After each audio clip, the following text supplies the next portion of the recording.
Hi friends, आप देख रहे हैं फिल्मी खिचड़ी। मैं हूं रूना आशीष और अगले कुछ मिनटों में हम बात करने वाले हैं इंडियन आइडल 12 के सैटरडे के एपिसोड के बारे में।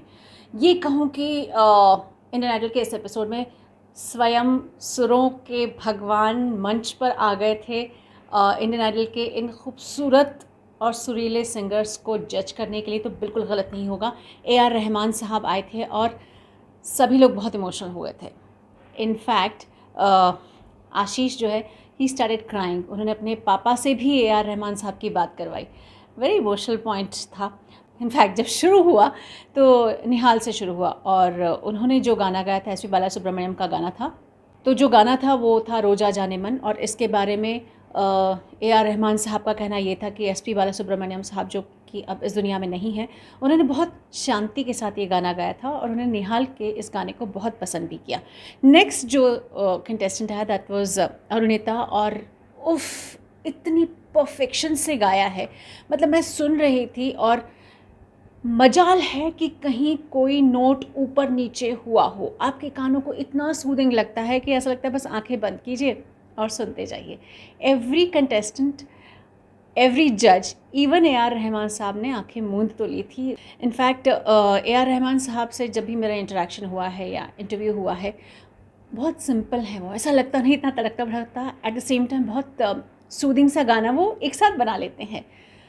उनके म्यूज़िक की ख़ासियत ये है कि उनका म्यूज़िक जो है वो पहली बार में आपको अब्ज़ॉर्ब करने में टाइम लगता है, लेकिन जैसे जैसे आप उस गाने को सुनते जाते हैं, आप धीरे धीरे उसके संगीत में खोते जाते हैं। और यही बात ना अरुणिता कर रही थी। खो गए थे, everybody was lost in her voice. बहुत खूबसूरत गाया। उसके बाद जो नंबर आया दैट वाज दानिश का, और दानिश की आवाज़ इतनी पावरफुल लगी मुझे। आई मीन ऐसा लग रहा था कि उनके बॉडी में ज़रूर कोई इलेक्ट्रिसिटी का एक पावर हाउस बना दिया गया है, जो इतनी दमदार आवाज़ के साथ वो गाते हैं। अमेजिंग। आई मीन ऐसे रोंगटे नहीं खड़े हो जाते हैं, वैसे खड़े हो रहे थे मेरे। उसके बाद षण्मुखा प्रिया आई। षण्मुखा प्रिया का एक स्टाइल है यूडलिंग का। यूडलिंग के बारे में मैं फ्रेंड्स इतना बता सकती हूँ कि ये वेस्टर्न म्यूज़िक का एक पार्ट होता है और यूडलिंग करना इतना आसान नहीं होता है। हमारे यहाँ किशोर कुमार साहब किया करते थे यूडलिंग, तब से फेमस है।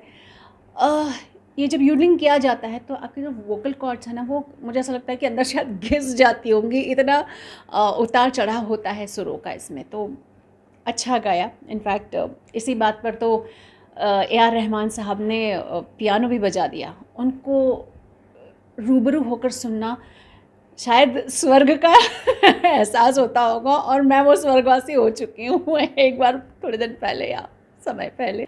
To good. सैटरडे का एपिसोड बहुत सुरीला था, बहुत मज़ेदार था। हाँ, एवरीबडी मिस्ड पवनदीप। सैटरडे को अगर वो इस शो में होते तो एक एक ना अधूरापन लग रहा था कि उफ, पवनदीप होता तो क्या गाता। फ्रेंड्स, आपको क्या लगा? आप मुझे ज़रा लिख कर बताइए। जय हिंद।